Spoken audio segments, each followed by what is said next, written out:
अभी तो इसमें कुछ और चीज़ें हैं जिसको कहते हैं थ्रेशोल्ड।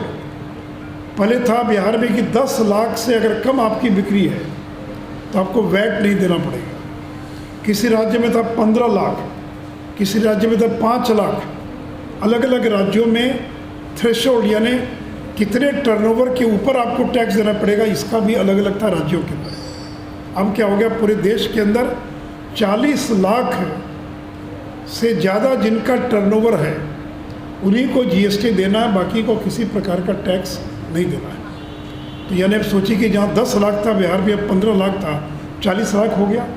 तो जिनका टर्नओवर पहले में 40 लाख था उनको देना पड़ता था वैट, रिटर्न फाइल करना पड़ता था।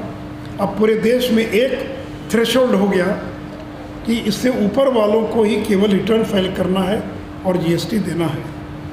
उसी प्रकार एग्जम्पशन यानी बहुत सारी चीज़ों में टैक्स की छूट थी, जैसे अनाज, उस पर कोई टैक्स नहीं लगता था बिहार के अंदर। लेकिन हर राज्य में एग्जेम्प्टेड जो लिस्ट है, एग्जेम्प्टेड लिस्ट की कौन सी चीज़ें हैं जिस पर टैक्स नहीं लगेगा, तो हर राज्य की सूची अलग अलग थी कि पापड़ पर लगता है, कहीं बेलन पर लगता है, कहीं झाड़ू पर लगता है, कि झाड़ू एग्जेम्प्टेड में है।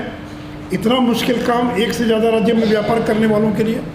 अब क्या हो गया, पूरे देश के लिए एक थ्रेशोल्ड, एक एग्जेम्प्टेड लिस्ट।